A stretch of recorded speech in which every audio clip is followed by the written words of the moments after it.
In this video, we're going to look at improper integrals. So we looked at definite integrals in a previous video. If we let f be a continuous function on a to b and let f of x be any antiderivative of f, then when we integrate the definite integral lowercase f from a to b with respect to x, then we can go and use the antiderivative when we plug in b minus the antiderivative when we plug in a. Now, this definite integral required us to have some nice functions. F was going to be continuous, and we can find an antiderivative on that integral, on that interval. So what makes an integration improper? Well, it's improper if I can't explicitly plug in these values, or if one of the output values, either of the function itself or the antiderivative, becomes infinity or undefined. So if I'm integrating from 0 to infinity, then because one of the bounds is infinite, that makes the integration improper. If when I go to plug in the b, if that turns out to be infinite, then that makes it improper. Or if I have an asymptote, for instance, at a or b with my original function, then that makes it improper. So basically, we get an improper integral when my input values are infinite, or one of my output values is infinite or does not exist. Essentially, what we're going to do is we're going to do the same thing when we evaluate an improper integral. We're going to plug in b and we're going to plug in a, but just in the loose sense of plugging in a and plugging in b. So if I'm plugging in b and we have an improper integral, instead of a direct plugging in of b, we take the limit as x goes to b. Now, we're taking this integration from a to b, and a is going to be the lower bound. So as we move towards b, we're increasing towards b. So when we plug in b, when we take the limit, we're actually taking the limit as x goes to b from underneath. In other words, we're taking the x as x goes to b on the negative side. So just numbers just slightly below b. And then when we plug in a, we plug in values that are slightly above a when we find the limit. That's not going to be an issue when we have infinity as our a or infinity as our b. But if we do have asymptotes, we have to do that. By the way, remember that with the definite integral, we have to have sort of nice functions. Notice that in this case, I'm using a closed interval from a to b. So we assume that we know how to plug in a, we know how to plug in b. It's continuous, so I don't have any bad spots. And we have to be able to find antiderivatives of this. So it's continuous and I can find an antiderivative. If that's the case, then we can use the fundamental theorem of calculus. Well, same thing here. We want my function to be continuous. It may not be able to, you may not be able to plug in A, you may not be able to plug in B, but you should be able to plug in any other point. So instead of having a closed interval, we have an open interval from A to B. And that's what we're going to use to find the limits. And as always, my function that I'm trying to integrate has to be continuous and have a nice antiderivative that's defined. So we're going to calculate those limits instead of just plugging in B and plugging in A. When we do that, sometimes the integral will converge. That means sometimes when I find those limits and do the subtraction, the integration works nicely and it yields a real number.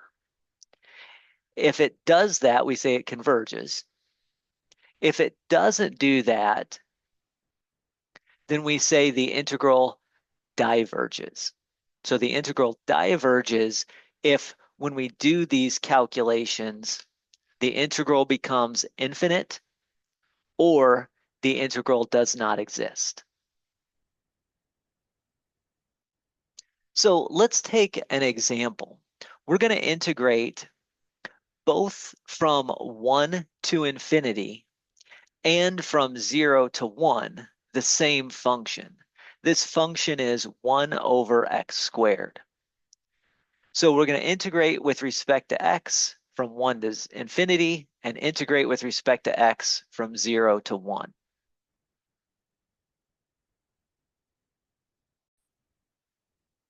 I want to do both of these integrations, one from 1 to infinity and from 0 to 1, because these are going to have the same antiderivatives. So when I take and find the antiderivative, remember 1 over x squared is the same thing as, whoops,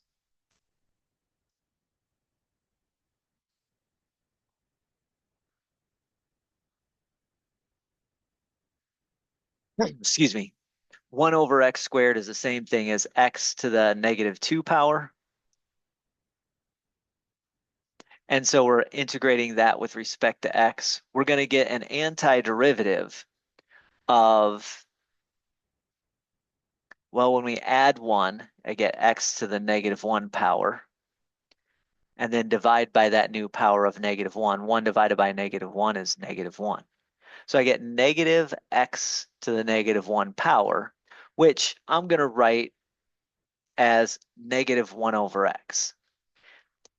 And we're going to go from 1 to infinity, meaning I'm going to plug in the loose sense of that term, 1 and plug in infinity. Now, obviously, I can plug in 1. 1 is perfectly fine to plug in to this expression. But I want to plug in infinity, meaning take the limit as x goes to infinity. So oftentimes I'll do this. I'll write maybe a real short negative 1 over infinity. That's sort of an improper way of doing it. Other times I'll just in my head say, well, what is the limit as x goes to infinity of this? And this is why in the previous section we calculated all those limits, is in order to find the actual limit. So let's go ahead and do that. Limit as x goes to infinity of negative 1 over x. That's what we get when we, again, quote, plug in infinity in the loose sense of that term.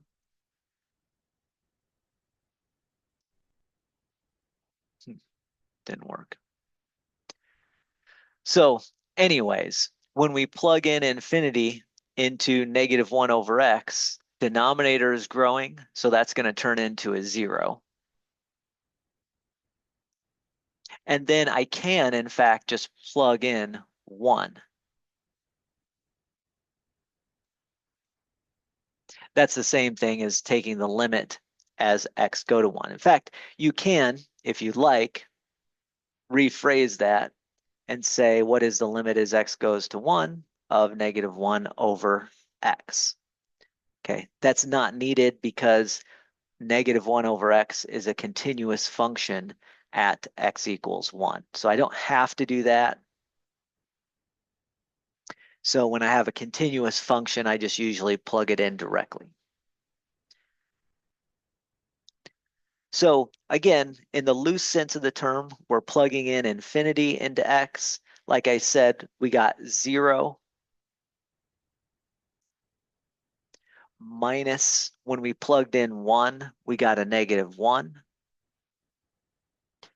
And so that means this integration, this original integration here,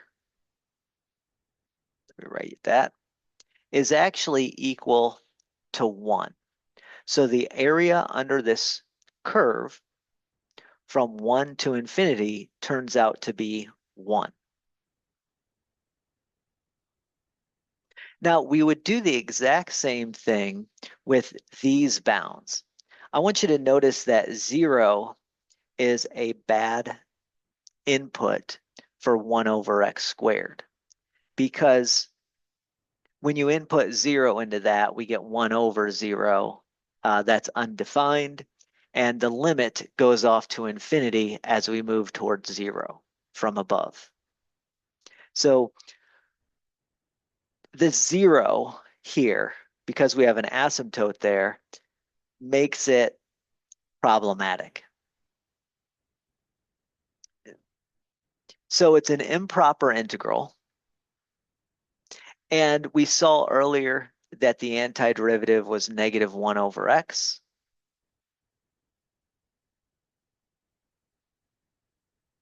We're going to plug in 1 and plug in 0. If I plug in 1, I get -1 over 1 again. That's a continuous function at 1, so that's not a problem. Minus, when I plug in 0, well, again, plugging in 0, I can't plug in 0, but I can take the limit, just like I did up there. I can take the limit as x goes to 0. Now, technically, this is x going to 0 from above, because we're going between 0 and 1. So the only points that I can plug in are those that are above 0, if that makes sense, for my integration. So if I do that,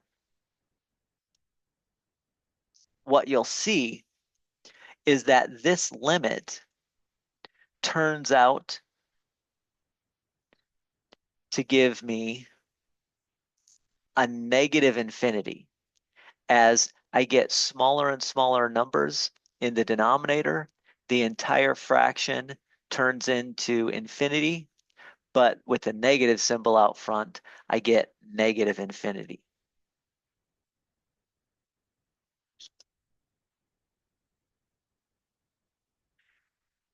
And that means this integration that I started with, integrating from 0 to 1, 1 over x squared with respect to x, gives me infinity. Again, this is -1 plus infinity. Maybe I should write that down. -1 plus infinity,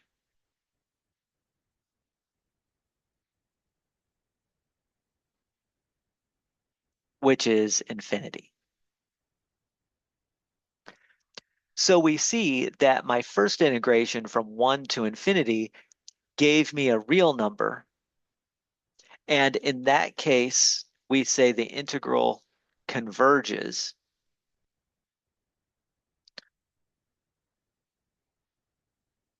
In this case, the integral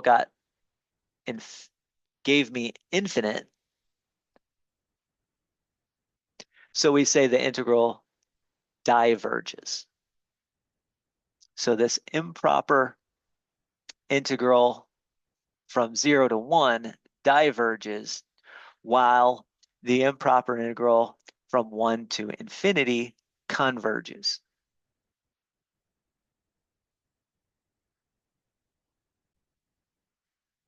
This is kind of an interesting result. Here I've graphed the function f of x equals 1 over x squared. And remember, the definite integral finds the area under the curve. So the area from 1 to infinity, this area that I have shaded in green, all of it is above the x-axis. So this signed area turns out to be 1. Again, that's kind of an interesting result because this area has infinite length. The length of that area, this goes on forever. If I scroll really, really tightly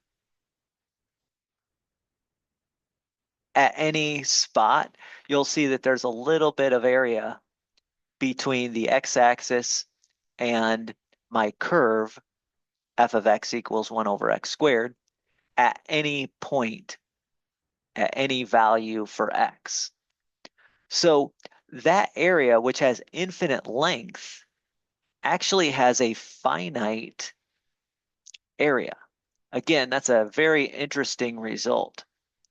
However, on the other hand, if I would integrate from 0 to 1, that is this area. As you can see, this area in green goes forever up. It also has infinite length, if I talk about the length as being the y value now, but it has infinite area.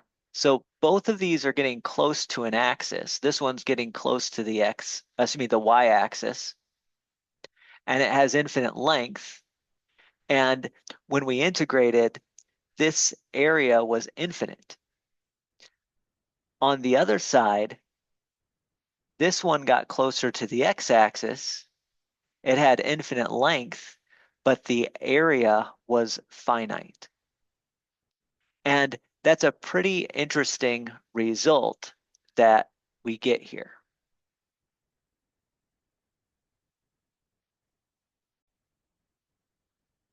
Let's do another. So we'll integrate from 1 to infinity and from 0 to 1 again, but this time we'll use the function 1 over the square root of x. And we'll see what happens in this case.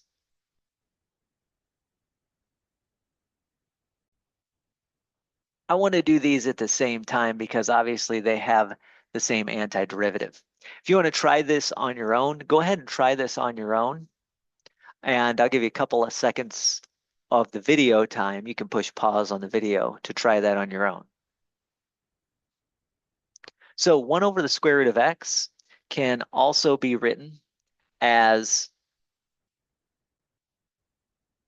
well,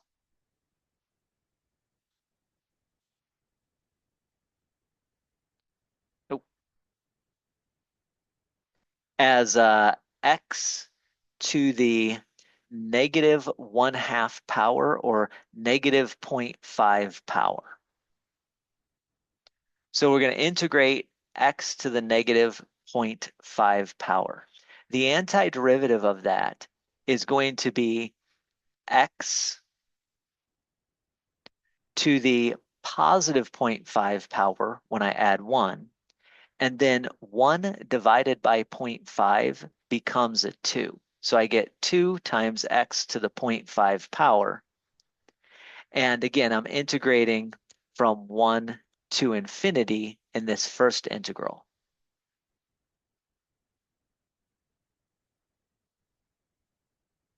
That's going to work the exact same way in the second integral.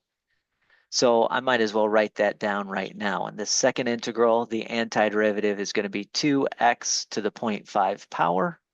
But this time, I'm going to be going from 0 to 1.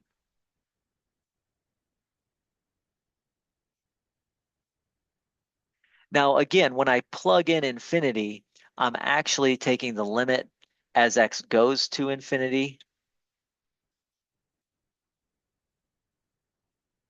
of the 2x to the 0.5 power.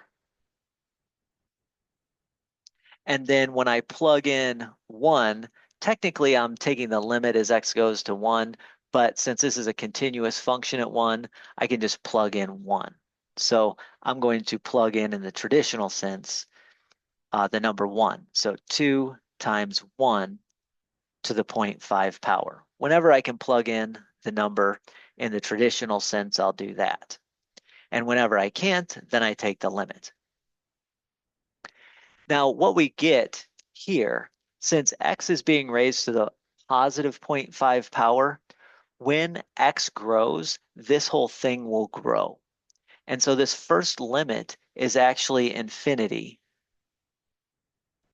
minus 2. So first limit is infinity, and then I'm going to do a minus 2. So that becomes infinity. And that means my integral, this initial integral that I had, diverges. So this integral is infinite, and in other words, it diverges.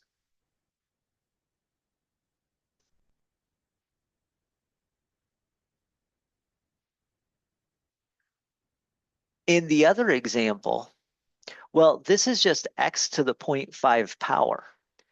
Therefore, in this integration, when I plug in 1, nothing bad happens. I can actually just plug in 1 and raise it to the 0.5 power.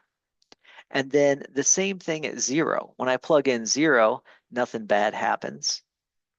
So I can just plug in 0, calculate, and you'll notice that this integral converges to 2.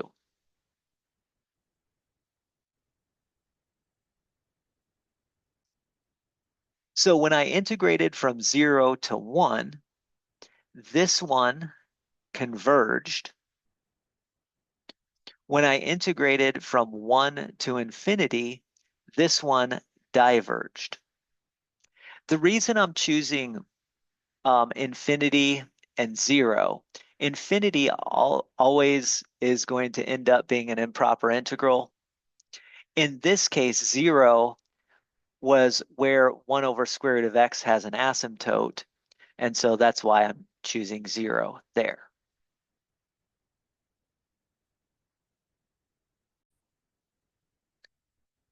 If I look at the graph of this, f of x equals 1 over x to the 0.5, when integrating from 1 to infinity, again, this has infinite length, and it turns out the area here was infinite. When I integrate from 0 to 1, again, infinite length, but the area was finite, interestingly enough. Now, that gives us a kind of an interesting scenario. Let's say we look at these two functions side by side. I think I will make this function blue.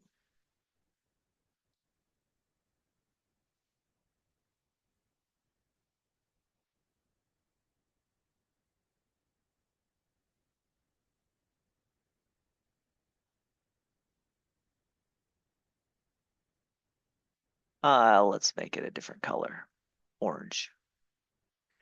So we have the blue function, which was the 1 over x squared function. The area under that is what I have shaded in orange. The area from 1 to infinity, under that I have shaded in orange. The area under the 1 over x to the 0.5, or in other words, 1 over the square root of x, I have shaded in green. That is the area from 1 to infinity under that function. Notice that they're both getting closer to the x-axis, but in one instance, in the green instance, green area instance, this area was infinite, whereas in the orange area, it got closer to the x-axis faster, and that area turned out to be finite. again, from our last example. So it's a really strange thing that some infinite length areas give us an infinite sized area, and some infinite length areas give us a finite area.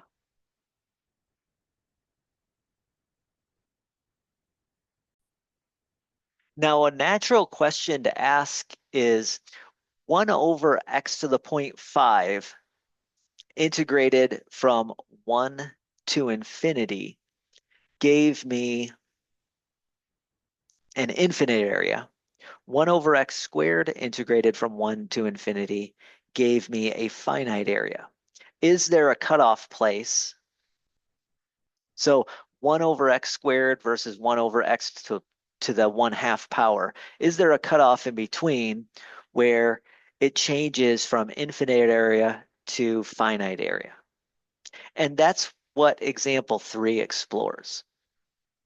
If you look at example 3, it's an integration of 1 over x from 1 to infinity and an integration of 1 over x from 0 to 1. So try this on your own if you have time. I'll give you a couple of seconds of video time, and then I will do it.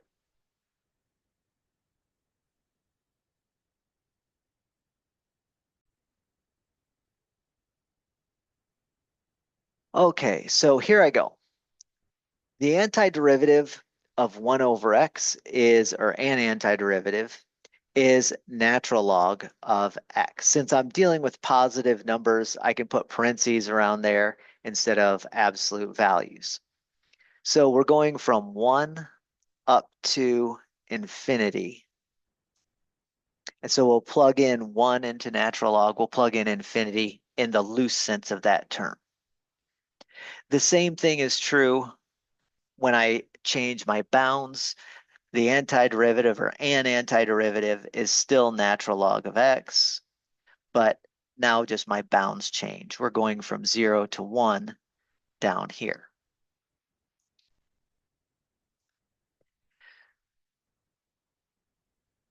So when I quote plug in infinity, I'm going to be taking a limit of 1 over x as x goes to infinity. And then I'm going to plug in 1. Oh, I'm sorry, I misspoke. I got to plug it into the antiderivative, excuse me. So when I plug in infinity, I'm going to be taking a limit as x goes to infinity of the natural log of x. And then when I plug in 1, natural log is just fine to plug in 1 into. So I'll just plug in 1 into natural log. As x goes to infinity, natural log also goes to infinity. Natural log of 1 is just 0. Anytime we take the natural log of 1, we get 0. And so this integration becomes infinity. So that integral diverges.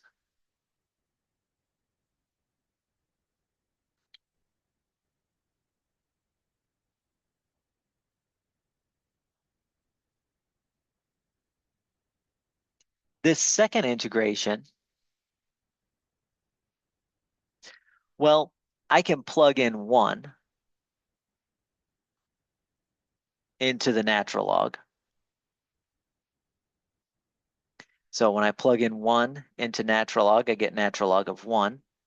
And then I can't plug in 0, that's undefined, but I can take a limit as x goes to 0 from above, right? We're taking from above because we're using numerical values between 0 and 1. So I only care about from above. And again, we're taking the natural log of x as the function I'm finding the limit for. It turns out natural log of 1 is just 0, just like it was before. The limit of the natural log of x as x goes to 0, well, as x gets smaller and smaller and smaller, natural log goes to negative infinity. And so you'll notice in this case, we also diverge to infinity.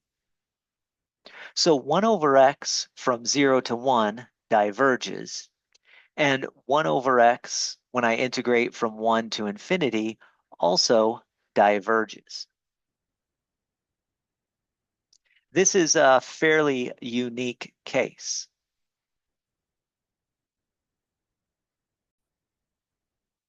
If we take a look at the graph of h of x equals 1 over x, we can see it there. Notice that if I'm at x value of 4, the distance between 4, the x-axis, and our curve at x equals 4 is exactly the same as the distance between the curve and the y-axis when y is equal to 4. So we have this sort of symmetry between the x-axis and y-axis in this case. If I want to look at the area from 1 to infinity, I've drawn that in purple. That thing and this other area from 0 to 1 have a symmetrical property except for this square here, except for this 1 square in that situation. And I can actually change that to there.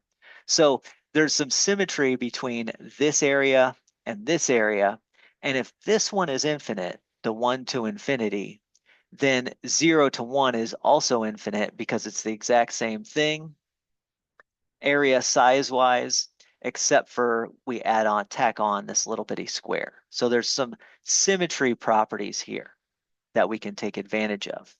But in any case, this purple area is infinite.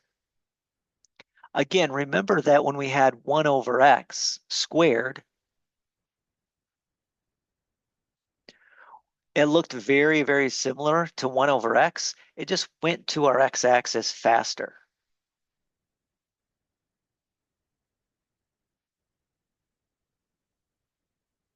And so we got this blue, or excuse me, not blue, we got the blue curve, which gave us this orange area. So this orange area was finite, but this purple area is infinite. Very, very interesting. By the way, speaking of symmetry, 1 over x to the 0.5 power and 1 over x to the squared power are actually symmetrical in some sense as well.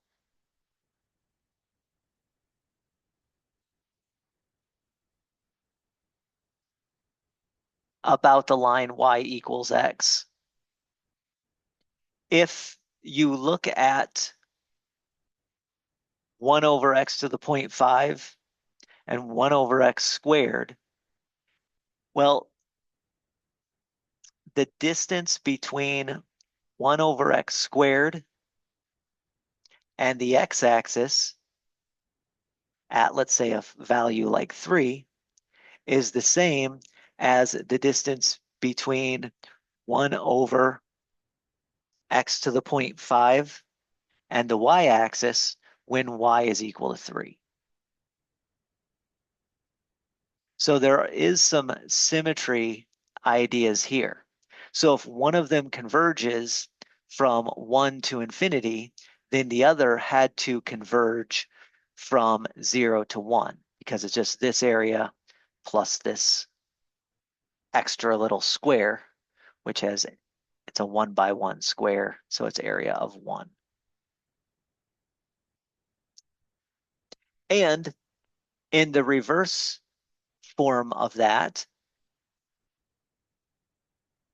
if I look at these two, there's again symmetry between 1 over x to the 0.5 and the x-axis at any value, and 1 over x squared and the y-axis at any value. So there's symmetry there as well in cases between 1 over x to the 0.5 and 1 over x squared. So if one of these converges, then the other has to converge. If one of these diverges, the other has to diverge.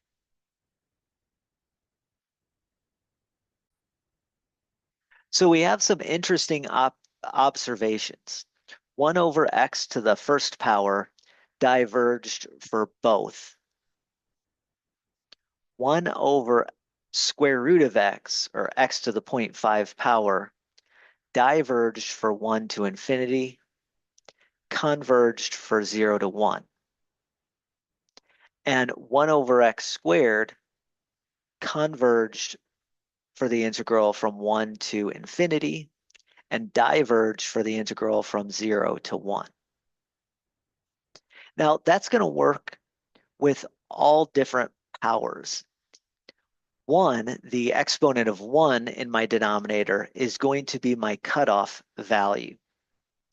And basically, if we want to integrate 1 over x to a power from 1 to infinity, it is going to converge as long as that power is bigger than 1, and it's going to diverge if that power is smaller than 1.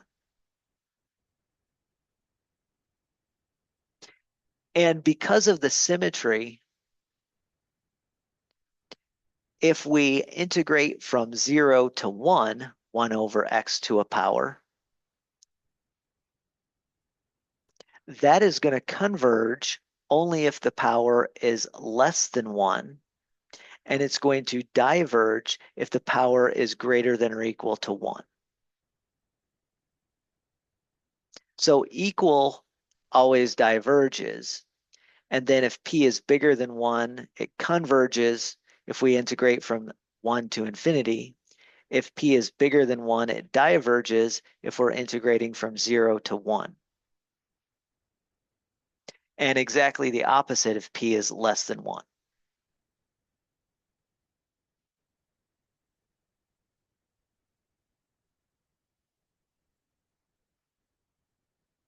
Now, we don't always have to integrate from 0 to infinity, or 0 to 1, or 0 to infinity, or 1 to 0, or anything like that. We can integrate any bounds we want.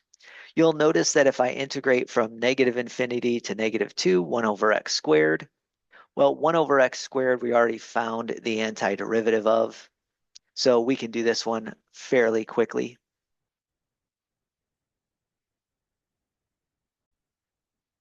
I'll skip the process of finding an antiderivative, or actually I'll just say it. 1 over x squared, we write that as x to the negative 2 power.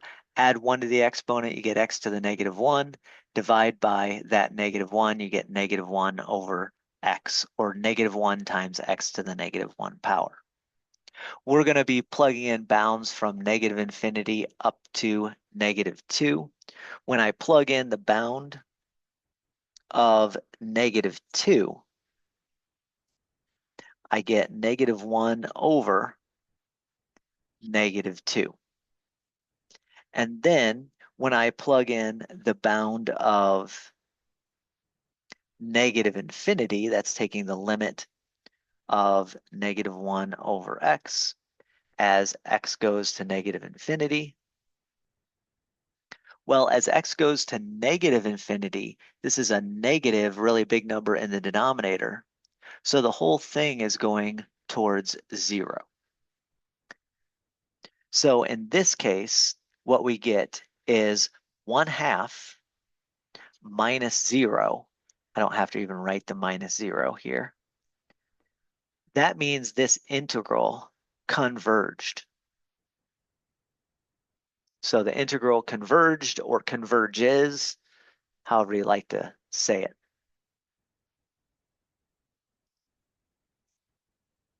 So there you go. Now, one thing to watch out for, you do have to watch out for the fact that there are no asymptotes between -2 and infinity. So if you were integrating from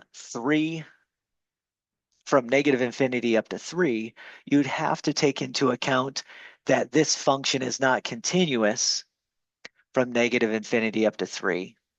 It has an asymptote at 0, so you'd have to integrate from negative infinity to 0 and then from 0 to 3 if you wanted to do that. But there are no asymptotes between negative infinity and -2, so the function 1 over x squared is continuous in that region. So I can just apply this rule.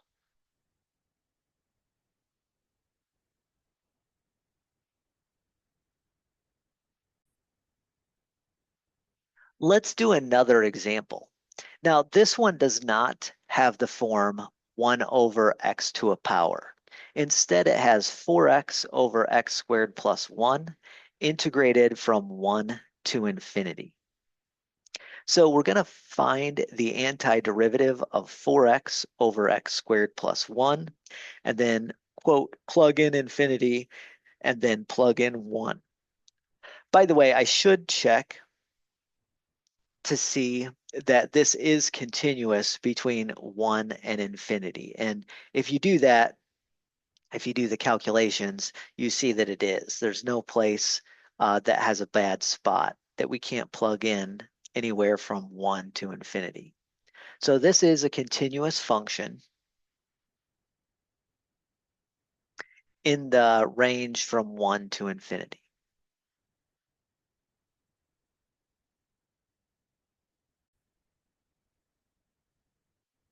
So if we're going to do this, what we would have to do is find the antiderivative. And this integration calls us to do a u substitution. U is going to be x squared plus 1. And then my differential exchange, the derivative of u with respect to x, is going to be 2x. So my differential exchange is du can replace a 2x dx. And if I factor this 4x into 2 times 2x, I can put the 2x next to the dx. And that integration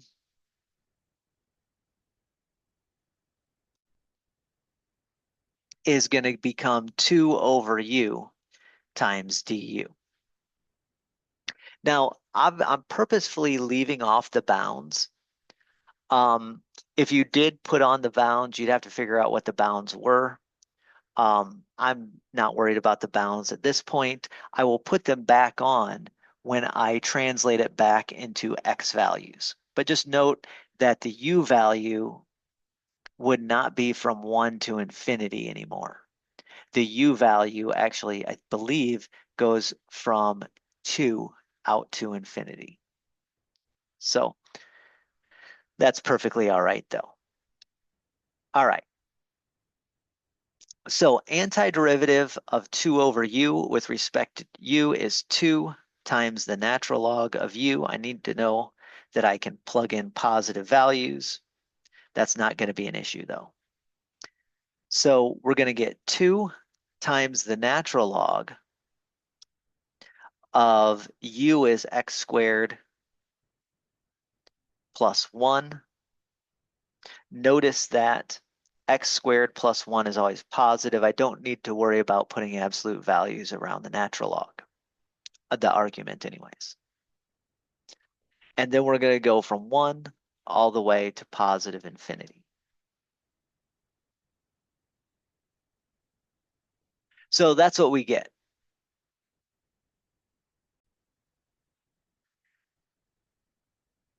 Sometimes I sort of skip this step, but most times I don't.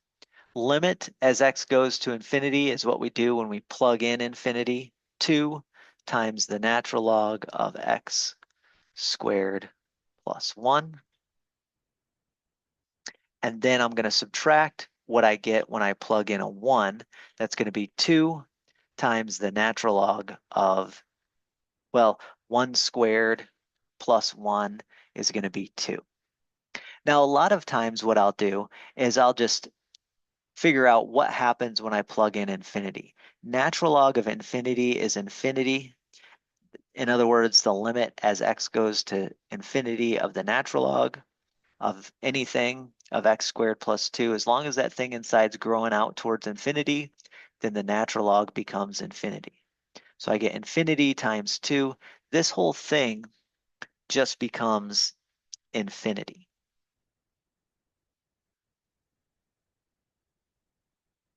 So infinity minus some number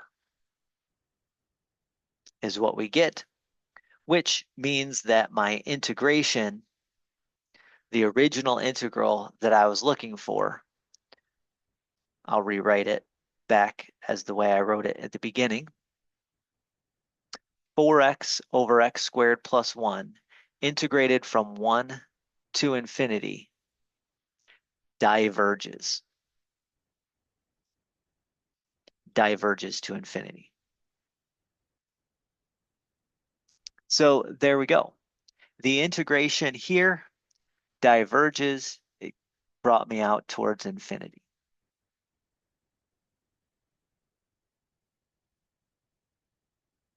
Hopefully that calculation all makes sense.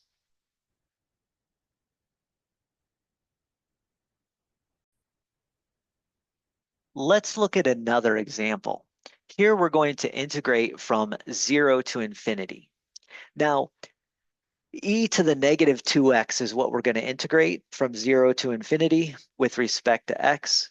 And if you look at the function y equals e to the negative 2x, it is continuous between 0 and infinity. So no problems there with continuity.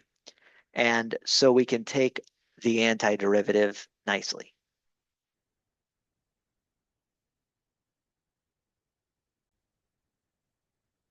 So here we go. Antiderivative of e to the 2x is going to be e to the negative, sorry, I misspoke. Antiderivative of e to the negative 2x is going to be e to the negative 2x, and then I got to divide by negative 2. So I'm getting negative 1/2 e to the negative 2x. I'm going to plug in 0, and in the loose sense of the term, plug in infinity.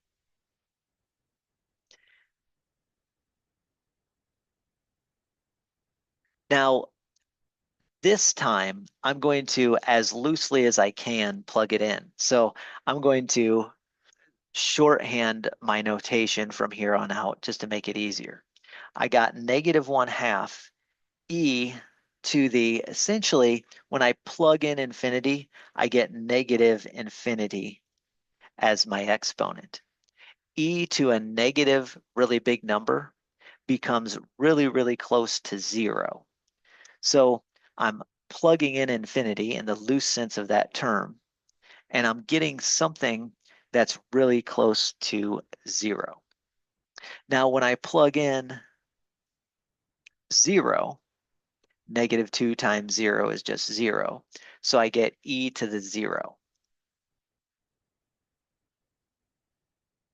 So we're getting 0, and then e to the 0 is just 1. So that's going to be a minus a negative 1/2.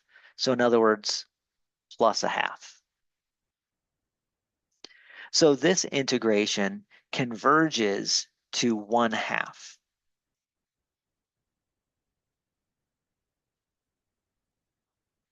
Or this integral converges to 1/2.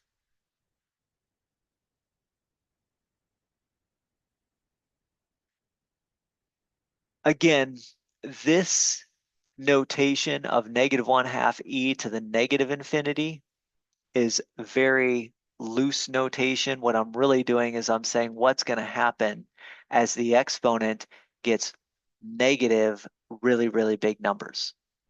And when the exponent becomes negative really, really big numbers, e to the negative really big numbers turns into a 0, or it gets really, really close to 0. So this integration converged to 1/2. In the previous case, that integration diverged, obviously.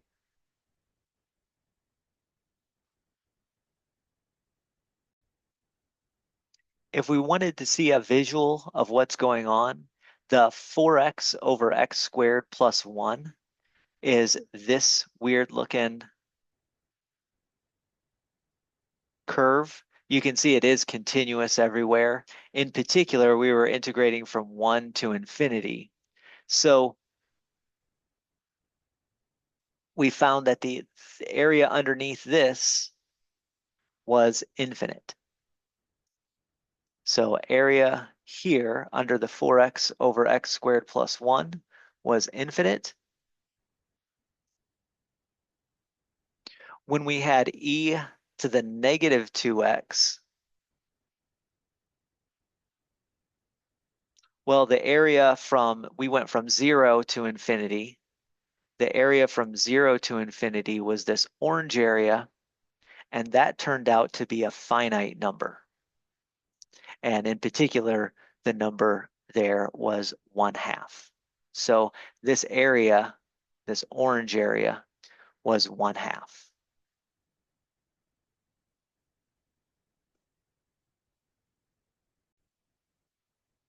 Let's do another example.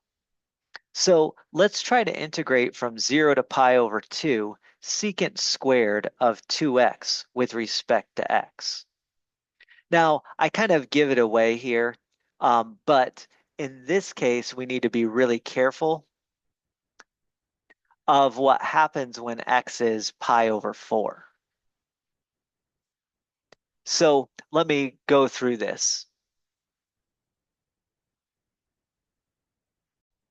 So I have graphed secant squared of 2x here in red.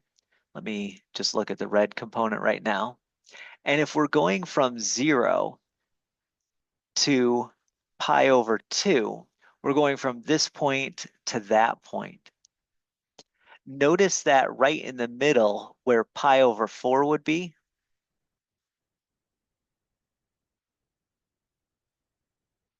we have an asymptote.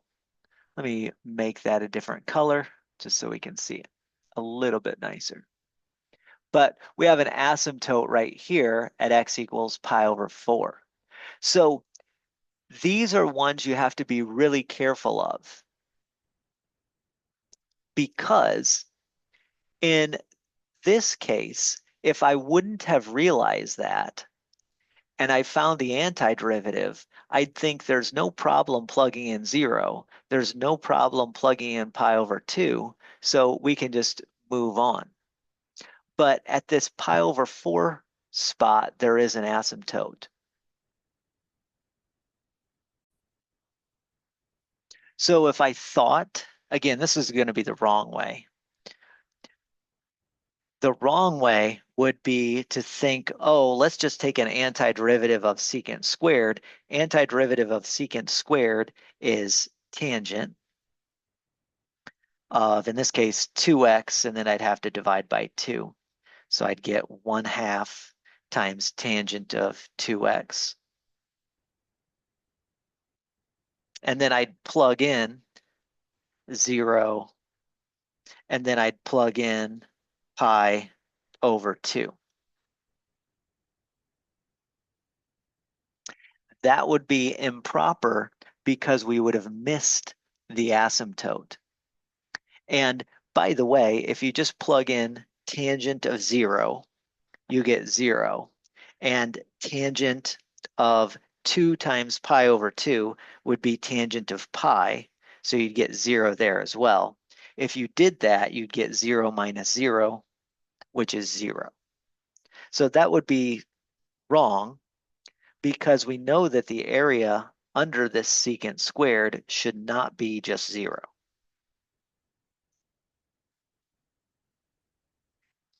What we need to do is we need to set up 2 different integrations. One from 0 up to pi over 2.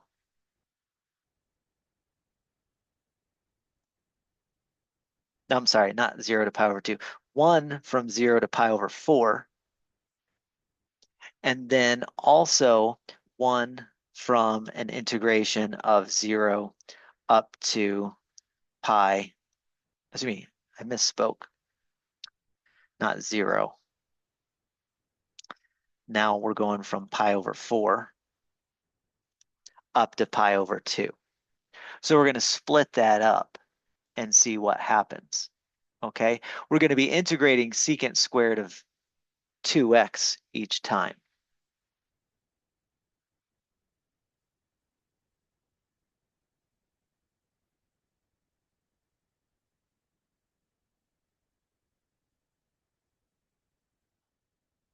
Let me write that down. So we've already found the antiderivative of secant squared of 2x when we did this the wrong way. Now we're going to do this the right way. We're going to split it up from 0 to 1 asymptote, then from that asymptote to pi over 2 because it's continuous in these two sections. So again, antiderivative is 1/2 tangent of 2x. We're going from 0 up to pi over 4. And then we're going to add the exact same thing. So let me do a copy and paste. But this time, we're going to start at pi over 4 and go up to pi over 2.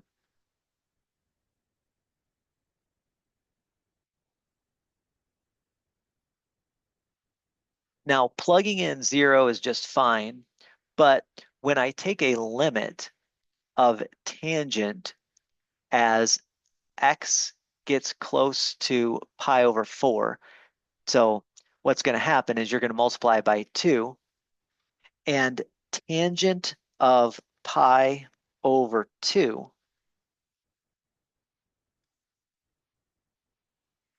as we get closer and closer and closer to pi over 4, what is tangent going to do? I'll just show you the graph to make it quick. So as I'm traveling towards, so this is the graph of 1/2 tangent of 2x. As I'm traveling towards pi over 4 from underneath, so from 0 up to pi over 4, I'm getting positive infinity as I'm moving towards pi over 4. Now, so I don't have to go back, I want you to notice that as you move from towards pi over 4 from above, you're going to negative infinity. So that's what's happening.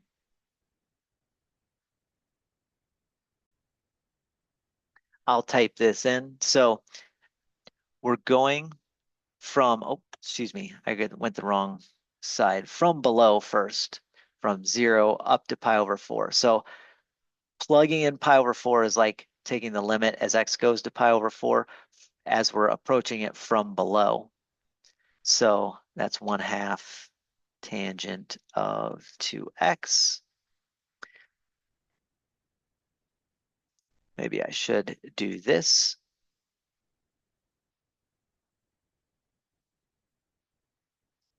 So that's that minus, when I plug in 0 into tangent, I just get a 0. And then I do the same thing over here.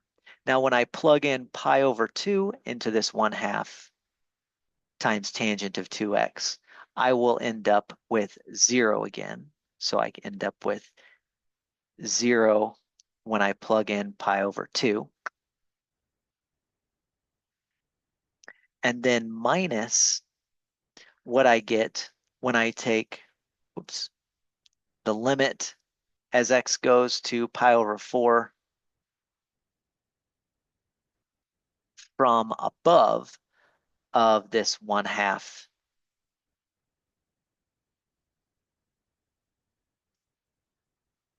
times tangent of 2x.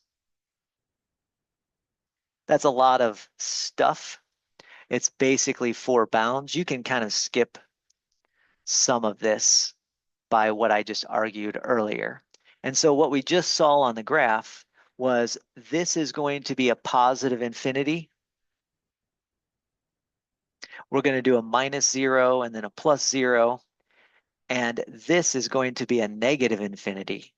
So we're going to do a minus negative infinity. So this is like infinity plus infinity. So the entire integration is actually infinite. And therefore the integral diverges.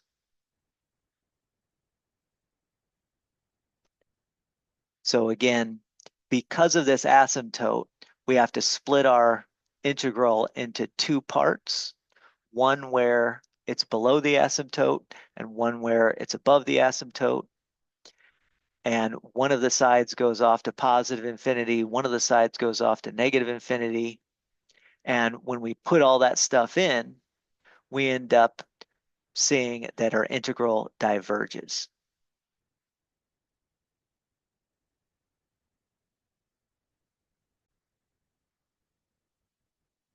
Let's try to do this one. Let's integrate.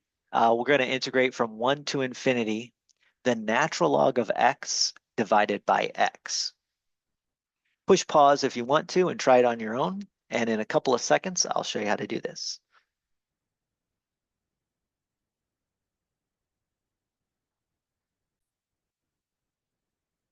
Now we integrated something similar to this in a u substitution section that we did.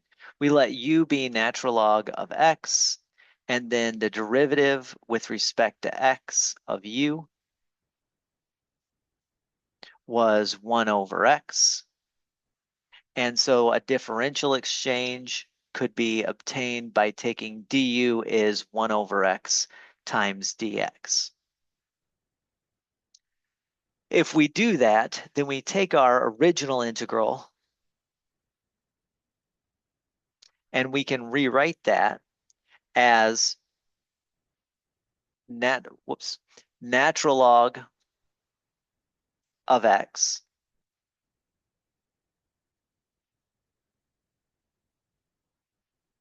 multiplied times 1 over x dx.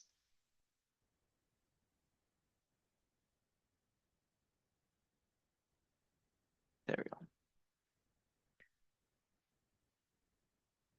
And so basically, this is just going to be u du when we integrate with respect to u. Now, again, I'm intentionally leaving off the bounds because I'm going to convert back to x's before I plug in the bounds. So my original integration becomes that one, becomes that one. I'm leaving off the bounds.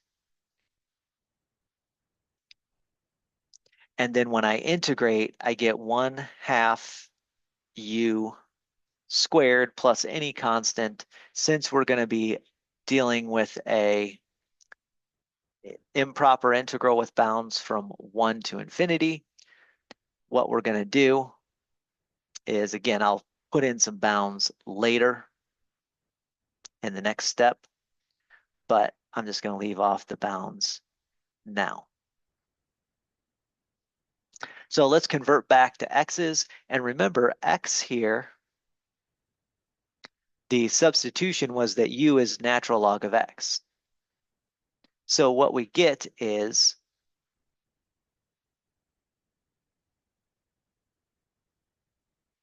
1/2 times the natural log of x squared.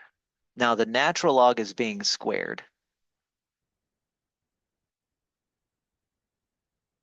not the x. So in other words, the natural log is being squared, the x is not being squared. So hopefully that makes sense. Not the inside argument, but the entirety of natural log. And we're going from 1 all the way up to infinity.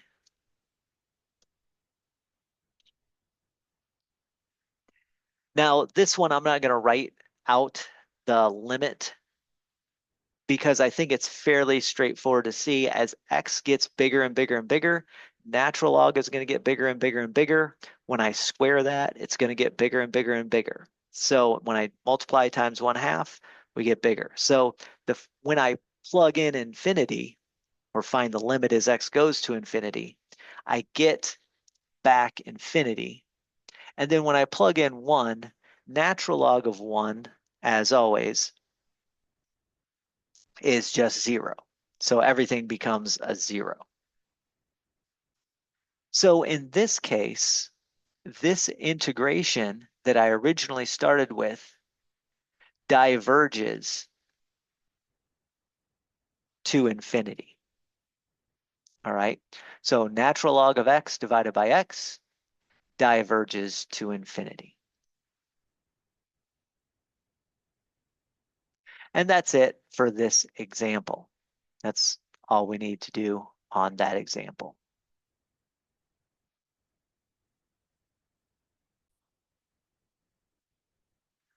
What about this one? Well, in this one, this is e to the negative 2x multiplied times sine of 2x. If I wanted to integrate this by hand, I would probably want to do integration by parts. In fact, I would want to do integration by parts. Okay. In this example, I'm not going to go through all of the steps of integration by parts. Instead, I'm just going to give you the evaluation of the integral, and I'll find an antiderivative, and then I'll plug in the 0 and plug in the infinity. So in other words, I'm not going to do integration by parts. Now, one thing I will, but you won't see it on this video. I will have done it off video. One thing I do want to mention, though, is that sine of 2x is continuous. E of negative 2x is continuous. So the product of them is also continuous anywhere from 0 to infinity. So this is a continuous function. I don't have to worry about any weird spots. The same thing was true in the previous problem. I didn't have to worry about any weird spots integrating from 1 to infinity here. This function is continuous. There's no asymptotes. Same thing here. Function is continuous, no asymptotes. So we're good to go. So let's go ahead and integrate this. I'm not going to take the time on this video to show you all of the integration steps. I will just integrate this using integration by parts on my own and then plug in the bounds.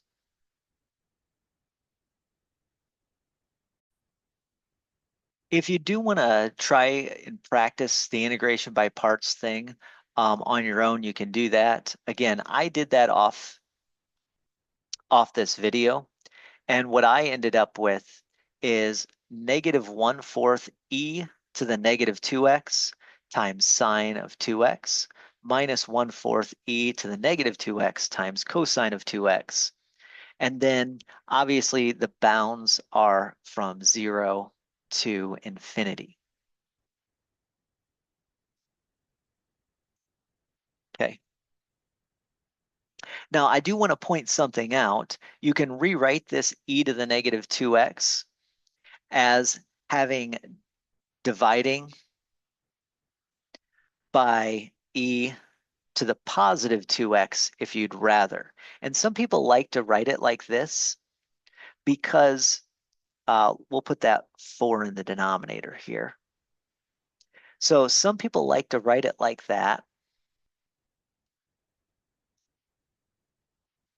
because they obviously like the look of it, but also because it's easier to wrap our heads around as you plug in infinity, again, in the loose sense of plugging in infinity. The denominator is getting really, really big. Well, sine is between -1 and 1. So if sine always stays between -1 and 1, and the denominator gets huge, then this first fraction is going to 0. And the same thing is true with cosine. When we plug in infinity, cosine always stays between -1 and 1, but the denominator is getting huge. Therefore, I'm arguing that when I plug in infinity, I'm just getting 0. Now, when I plug in 0, sine of 0, that's going to turn into a 0 over e to the 2x is going to be e to the 0, which is going to be 1. So it's going to be 0 over 4 times 1, or 0 over 4. I get 0 there. And when I plug in 0 into cosine, I get a 1. So I'm getting a negative. When I plug in 0 into cosine, I get a 1. When I plug in 0 into 4e to the 2x, I get a 4. So this integration is actually converging to 1/4.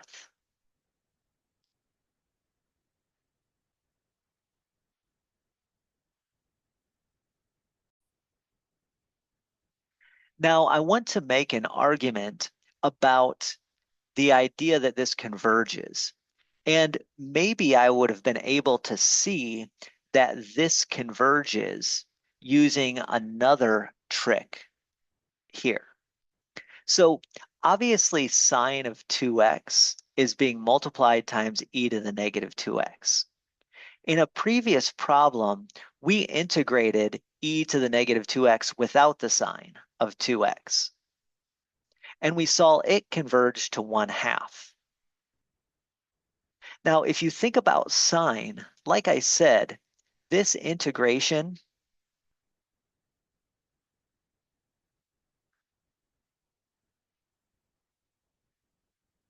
well, sine is always at the smallest a -1. So I could have replaced this sine of 2x with a -1. I'll pull the -1 outside. And at its largest, sine is equal to a +1. So I could have said, I know that, let me retype this. I know that the integration from 0 to infinity is going to be somewhere between this integration and this one. And we already found that this one converged to a half. This one is obviously just negative of that. So that's going to be -1/2. So I should have anticipated that the integration with e to the -2x times sine of 2x converged. Now, I don't expect you to see that right now. I didn't expect you to, catch that by any means. But I do want to point out that sort of logic kind of shows me that, yeah, I should have gotten an integration that converged. It doesn't tell me anything about what it converges to, other than it should converge to somewhere between -1/2 and +1/2, because I know this one is a half from earlier, and this one is a half from earlier. So I know this integration is going to converge somewhere between there, but didn't tell me anything about it showing to be 1/4. So that's just a clever use of knowing when an integration is going to converge.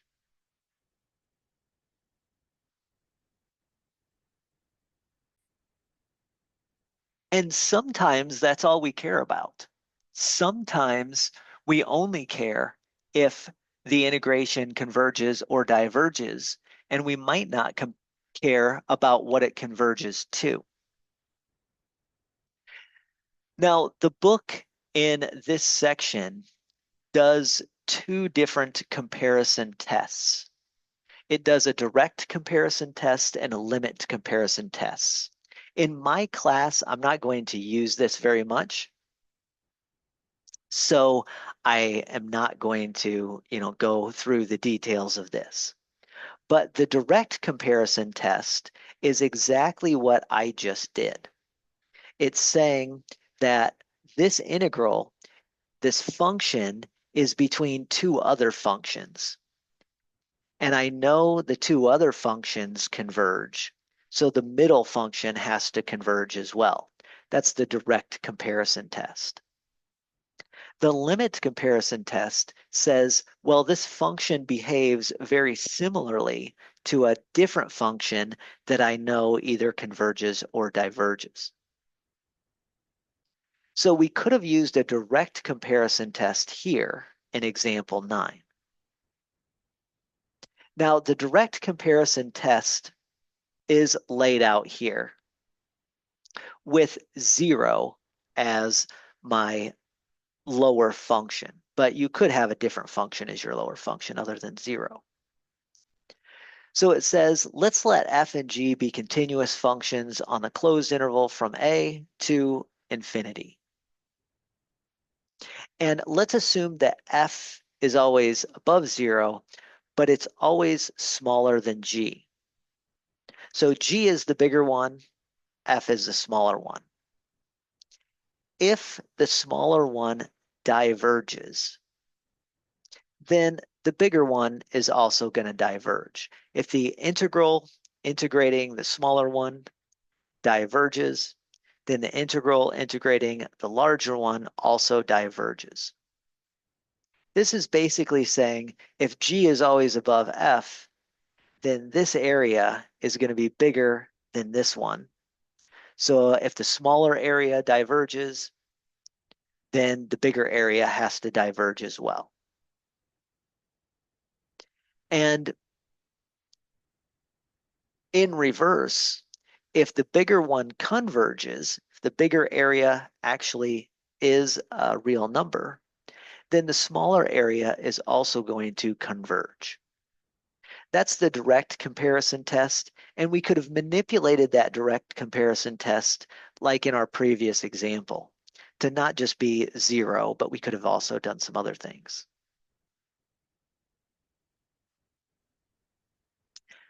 Now, like I said, I'm not going to do a lot of direct comparison tests in this section. We will be utilizing direct comparison tests in another chapter in the book. Let's look at the other comparison test in this section. That is the limit comparison tests.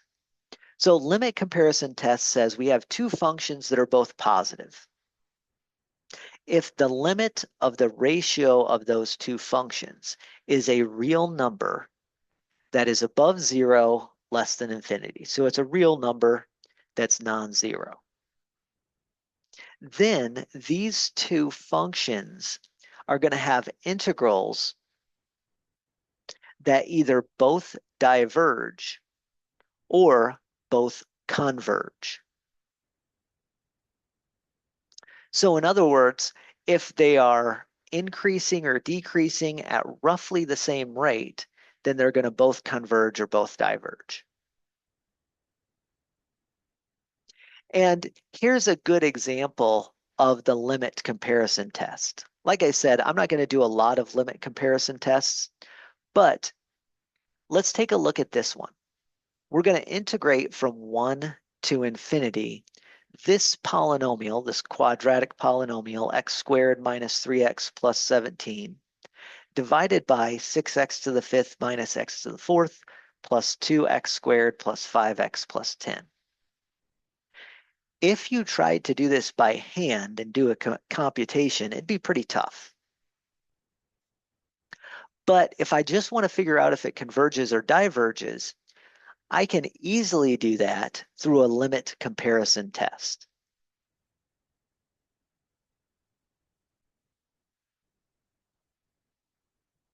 Now, this inside function here, we'll call that my f. So this inside function, we'll call that f of x. Oops, that I'm integrating. And I got to come up with a function that I can compare it to that's easier to integrate. And in this case, if you look at the limit as x goes to infinity, what's going to dominate? Well, in the numerator, the biggest term is going to be the x squared term.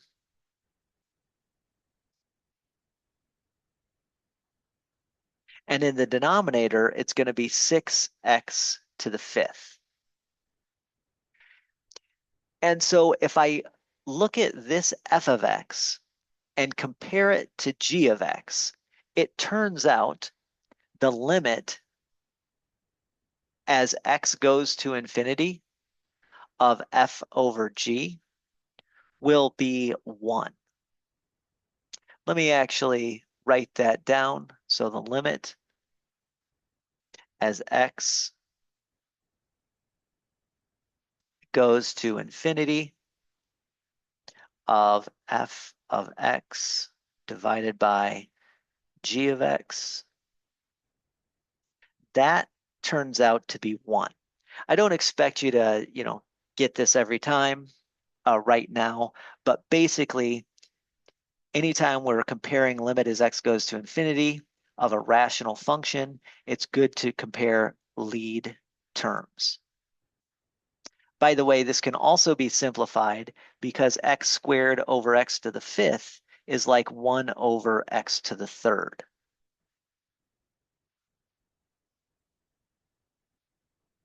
And the nice thing, let me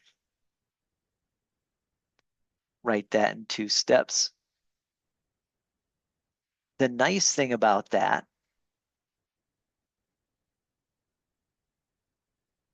is that g of x can be easily integrated from 1 to infinity.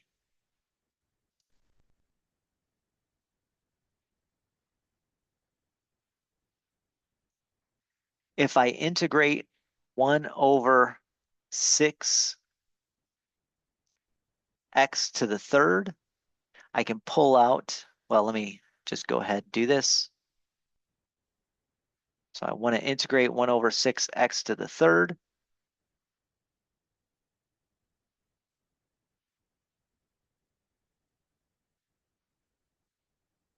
I know very quickly that I can just factor out that 6 in the denominator. That's going to be a 1/6. But this is an integration of 1 over x to a power, which we saw earlier. We know this is going to converge. I don't know what it's going to converge to, but this converges.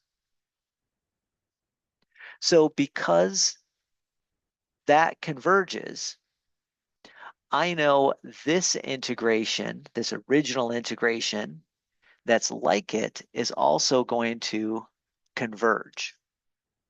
So I know it's going to converge. It's not going to converge to the exact same thing, but it will converge to some number. And sometimes that's all I really want to know, if it converges or not. And then if it does converge, I can do some numerical approximations if I'd like. So there we go. We compare it to 1 over x to the third and 1 over 6x to the third. We know that that 1 over x to the third converges when I integrate from 1 to infinity. So therefore, my function has to also converge when I integrate from 1 to infinity because of this limit comparison test. They're both growing or declining at the same rate, getting closer to 0 at the same rate.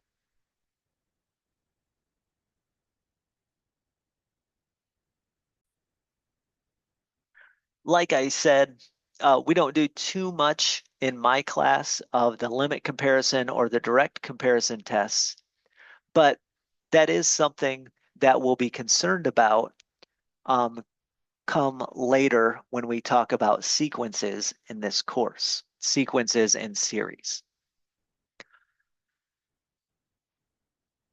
By the way, we could have also used a limit comparison here, and we could have used 4 over x, which we know that when we integrate 4 over x, that's like 1 over x to the first. From 1 to infinity, that's going to diverge. So I could have also used that limit comparison test here to show that I knew this one was going to diverge too, back in example 5.